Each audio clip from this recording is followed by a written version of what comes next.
I would like to request Professor B.S. Satyanarayana, Vice Chancellor, Dayananda Sagar University, Bengaluru.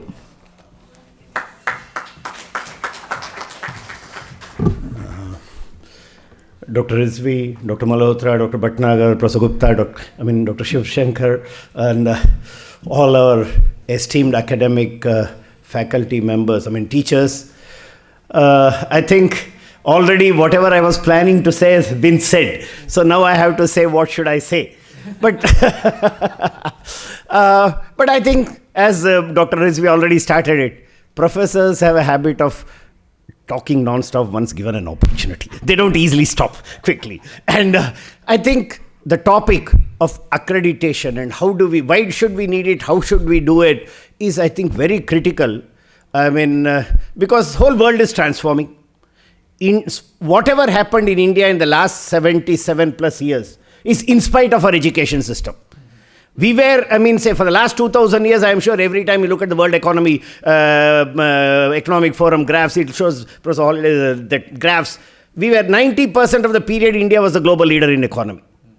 In knowledge, in arts, in culture, in technology, whatever it was, we were global leaders. Suddenly 10%, last 175, 200 years, somewhere we lost the way. But then, now the whole world is once again looking at India. A very simple example is, now we are talking of sustainable development. What is Dharma? Dharma means righteousness, justice, respect, all of that. And so when you say, again, respecting the animate and the inanimate, that is what is sustainable development all about. Because you are talking of trees, plants, everything together. And then we are, again, as Dr. Malhotra, Manish was mentioning, knowledge life cycles, 5 years looks like ages, and AI is accelerating it even faster. Today knowledge life cycles have reduced to 36 months, product process, depending on what is the domain, 24 to 12 or even 6 months. And skill cycles, again, have come down to 12 months. So at this page, what is it that we are going to teach that, say somebody can carry it forward and make it meaningful? Therefore, we have to first understand, as again, I just want to say, Dr. Rizvi mentioned about the age of Macaulay's learning process. The age of learning to know is end and gone and dead, buried. Now it is learning to know, learning to use, learning to understand, and learning to learn.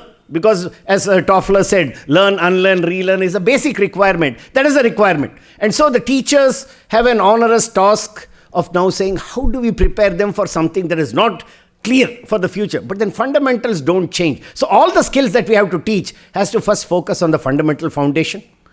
And the fundamental foundation has to be, again, as I was mentioning, to be used, project-based learning. But then when you're using it, how do you build or enhance the basic characteristic skills of the student, and with that build competencies? And now how do they now leverage all of this together integrated ways so that the knowledge truly enables, the education system enables knowledge, skills, value and attitudes all built together seamlessly for solving problems. Because finally, solving problems is what is the education is about, and it is not predefined. What was a technology somewhere today is outdated. And today I see just the amount of advancement that AI is happening. Last week there was some NASCOM conference. We saw how they demonstrated a robotic, humanoid robot doing a surgery. A 50-year-old surgeon's experience was reduced to nothing. Because the robot can now do it in an even better way than the person who is doing. So what are we talking about when we say we are going to enable some skills, some competence, some knowledge? The key is, therefore, how do we now leverage? Again, we cannot wish away. AI has come. So we cannot wish away the AI either. So we say, whatever is coming, how do I leverage it? कोई भी चीज हो उसमें अच्छाई भी है, बुराई भी है. So how do I make sure that, say, I leverage this, whatever is happening in the age of AI, bring it into my curriculum? But then the whole world, as I said, is looking about Dharma, sustainable development. So the transformation has to happen in a sustainable way. So how do I now link the two in my every day-to-day activity? And then I'm saying that, see, can we now truly ensure that our education on every day, again, as we said, every product process, they say service, user experience. Again, I'll refer Dr. Manish. So experience is not good enough. And again, he said justifying. So even earlier we were justifying. Now it becomes even more difficult. It means your degree could be fake. Everything is enabled by AI. So how do I now go beyond? Therefore, your problem solving has to be bigger or greater good. That is where the sustainability enabling happens. And therefore, all our learning and process with project-based learning, in spite of the compliance, because all compliance norms typically look at foundational capabilities, professional capabilities, and from there it says working environment capability, problem solving, and design. These are whatever the accreditation. I mean, so for example, India, if not school, university, India is member of the Washington Accord. If you look at the countries, the number of attributes under Washington Accord varies from 3 to 33.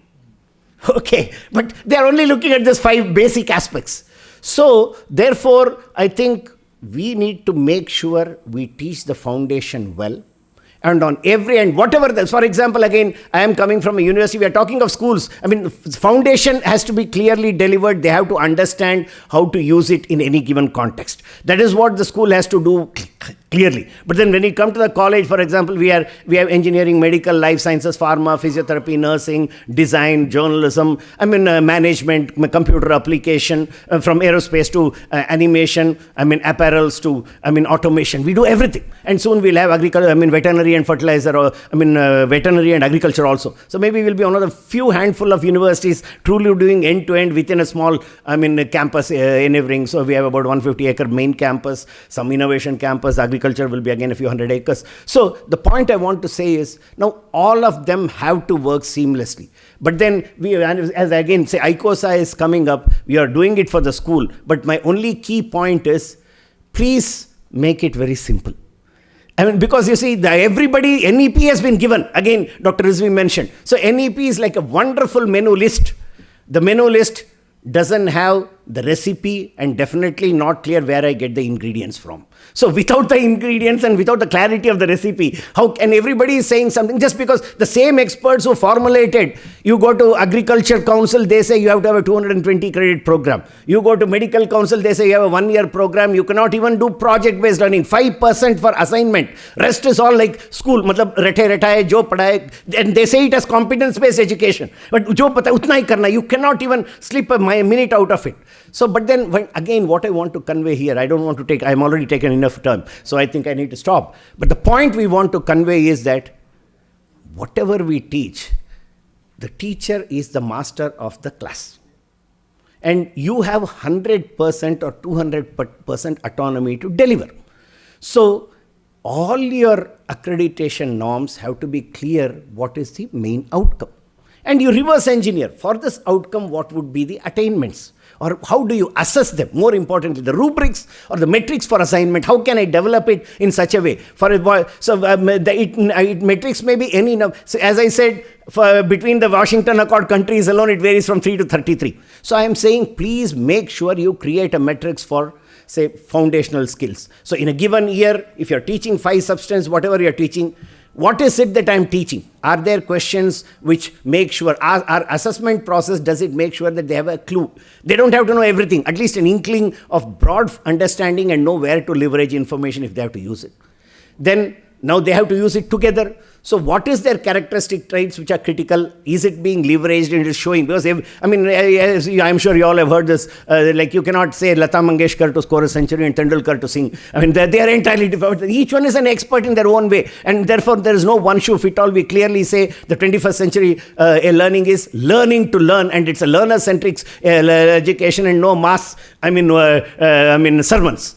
So when all of this change is happening, so how do you see what are their independent capabilities? And again, somebody wants to learn with gamification, somebody wants to hear blogs, podcast, someone wants to read 100 pages. So you need to, again, the learner-centric, so how do you truly cater to the learner-centric and his characteristic traits, his foundational skills, and say what are the competencies needed. So teachers, whether it's school or college or university, are becoming now first and foremost in the age of AI, facilitators, because we are all learners, none of us know everything. And as a facilitator now, I am now in sort of a career architect or enabler and a counselor along with the facilitator, just giving them some direction, but again, showcasing to them their competency at a very early stage, so that in the choice-based learning, at every stage, even if they go outside, for instance, again, maybe a small example, I'll just, one or two very small, how many? So, I did a PhD in some domain called vacuum nanoelectronics in Cambridge University.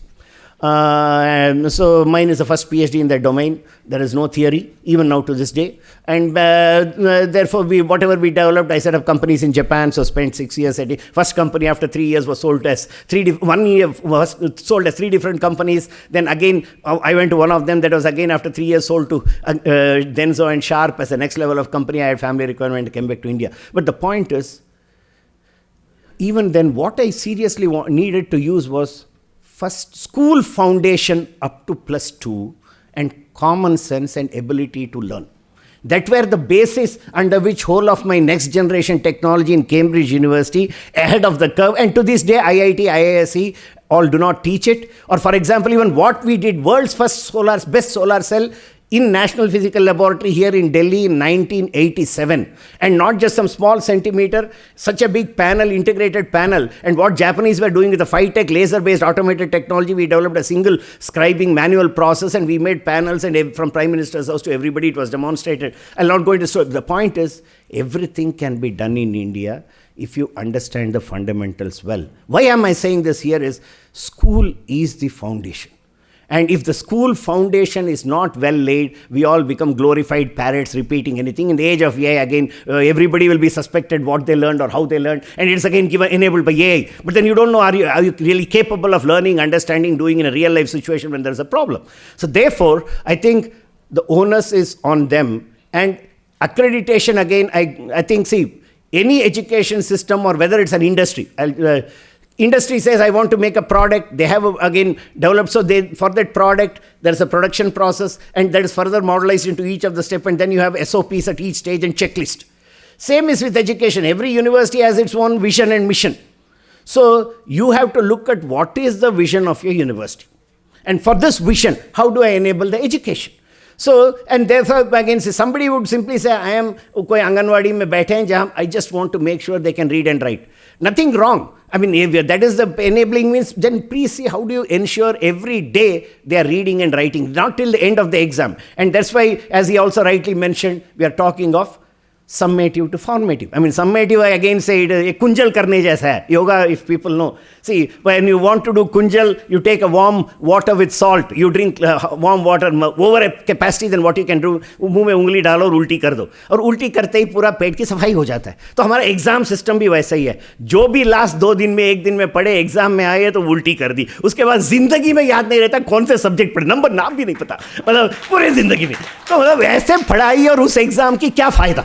How do I use that exam? And what? So therefore, again, coming back to the point, again, as a university, I'll just show 1-2 minutes to say examples of how we were able to do a few things. So as a university, wherever I have had the institution, last 15 years after I come back from Japan, we have made sure we make this, as Dr. Manish mentioned, project-based learning as a basic requirement.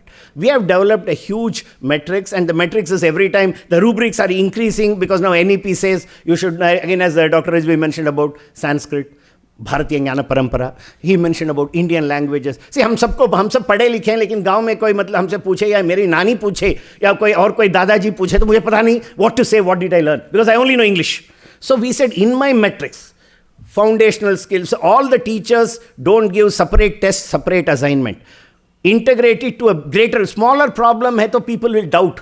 So therefore always take bigger problems. Modularize it to small things and then let the school, in a given semester, students do the assignment in an integrated way. All do the same project, but like in industry production, there are so many subsystems. So they will be given independent activity, and based on that, and now the questions are so designed that the foundational skills, the characteristics, the competency parameters are assessed. For example, if you want them to speak, you make them speak and write in English, also ask question, but also say, can you make today a 2-minute video in your vernacular language on your whatever you are doing, so that you know at least the associated word. नहीं तो मैं PhD कर लिया, लेकिन vacuum nano electronics को क्या कहना है, कन्नड़ा, तमिल, हिंदी, मलयालम, जहाँ भी मुझे बात करना है तो मुझे पता नहीं.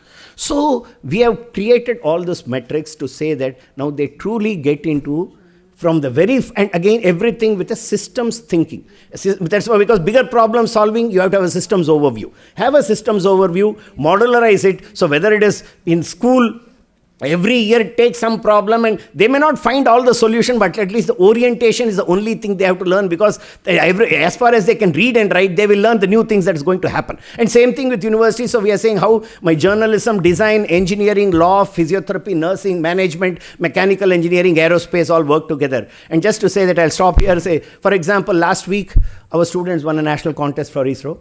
A rocket was launched. The rocket also launched a satellite, recovered the launch vehicle, recovered the satellite. The satellite also, gave information. Data was also captured.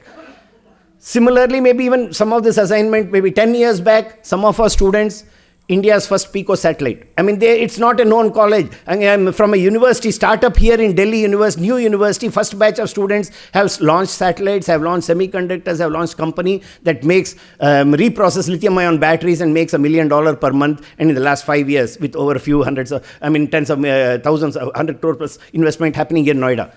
All of them, we were predominantly saying, that's what, to know, रटे रटाए तोते की पढ़ाई बंद करो. सोचने पहले तो समझो, समझने के बाद उसकी प्रयोग कहीं ना कहीं तो start using it. The moment you start using it, and then the teachers have to ensure that your assessment metrics, because again, AI age, it is very critical that AI will be hallucinating within the limits of the data. And our education can enable so much of solution for the developing world, the South. Then the developed world doesn't have even data for me to even do a simulation with AI. So उस data को भी हमारी AI के लिए हमें small language or large language model has to be created by us. So every school, every college can work together. And if India has to move from, it took, as I said, 77 years for us to come to 4. Let us say about up to 2014, we were 2 trillion. 12 years, we have come to 4 trillion. Next 10 years, in a few weeks back, Niti Aayog said we will go to 8 trillion, doubling. But another 12 years after that, by Amrit Kal, we are saying 30 or 32, means 8-time growth. And at the same period, world is supposed to grow from 62 trillion to 120 or 130 trillion. Just imagine, world is going to go twice in the next 22 years. We are supposed to grow 8 times. But if not 8 times, from 4 to 8 and 8 to 16 bhi ho jaye. 4, that is mind-boggling growth, and our population is not going to grow. It is going to be saturating. So the amount of opportunities that we are creating will be mind-boggling, and that in this era of knowledge economy, in the era of AI, and with the thought of sustainability built in, it's not going to happen without new innovation, new knowledge, and that innovation knowledge has to be ingrained in the Bharatiya Jnana Parampara. So how do we build all of this? Therefore, even when you teach students, say, please also put a reference. You don't understand. Okay, Ramayana Mahabharata ka hai, Sanjay ने धृतराष्ट्र को समझाया, but say at least there was a television live telecast. There is an idea. What stop? Because today we are in the age of ideas. Say you say I don't believe it, but if I can call H.G. Wells or others as futurologists, so why not call them as also good ideas? Bring those ideas on whatever, refer to them, and say today what is the technology? And so see how do we, and from many of our old practices which we have lost, can we bring them and put rational Ayurveda, Siddha, and so in every domain, and link them in day-to-day education with modern knowledge, with the ability to think, and especially by doing assignments, because as I said, even now our medical process only allows 5% assignment, but I'm saying it doesn't matter. Yeah, the key is thought process. Can you start thinking? That thing, orientation is the only parameter we want to create. Rest, we in the age of learners, we are all learners. We are only, maybe a few steps ahead with some background. But again, I say we are in the middle of a VUCA and a Bani world. We are all, most of the people here, the baby boomers, the Gen X, and possibly some Gen Z are all from the VUCA world. But we are more used to linear things. But the current generation, the Gen Z, the Gen Alpha, are from the Bani world. Brittle, anxious, non-linear, incorrigible.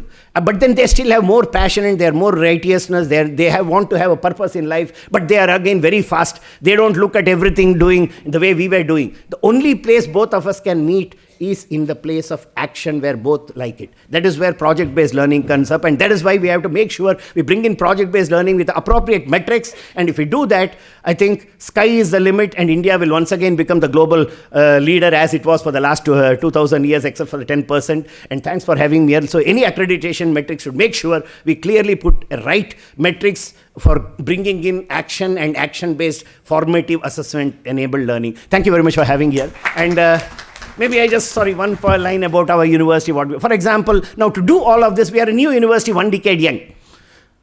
So what we are doing now in the next, we would want children to look at this as an option. We are creating NVIDIA's largest AI university and factory facility in the next 3 months. It will be up and running. 20 DGX expected to go to 60 DGX in the next 3 to 6 months. Now, just doing AI by itself is not good enough. It has provision for the CUDA platform to work for doctor, medical, physiotherapy, nursing, design, agriculture, environment, climate change. Then we are saying there is Omniverse for digital twinning. Visualize, seeing, at least getting some way of what is it, it's evolving. Added to that, we are creating an AR, VR facility where you can actually experience, because only when you experience it, you know, whether it's right or wrong. So new learners come and experience, original people who are ahead of the curve create the experience, and this experience is not good enough. We are all in the digital age, and it has to be protected.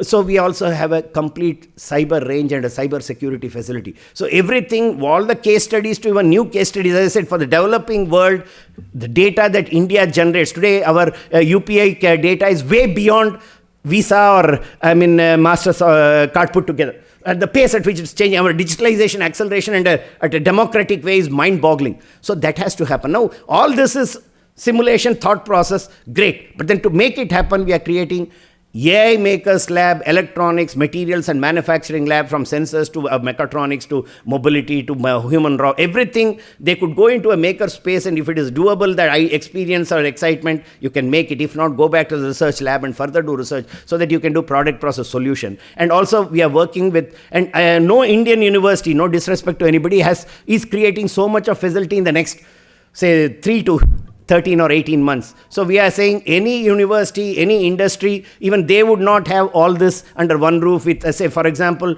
the university alone, we have 12,000 to 13,000 students, about 1,000 faculty. But Dayananda Sagar institution already is about 35,000 students and 2,000 odd faculty. In the next 5 years, we hope to be 50,000 students and maybe 2,500 plus faculty. This with everything to be also practiced, whether it's agriculture, environment, medical, physiotherapy, nursing, engineering, mechatronics. I think we are providing a wonderful platform for us to learn and work with the people, and with a bigger purpose, convey and make something to happen in the country, because India once again is going to be a leader. Now it will only happen with knowledge. For that, the foundation to be built by you is very critical. I am very happy to have had this opportunity to share some of my thoughts. Thank you very much. And let us make sure India becomes great once again. Thank you very much.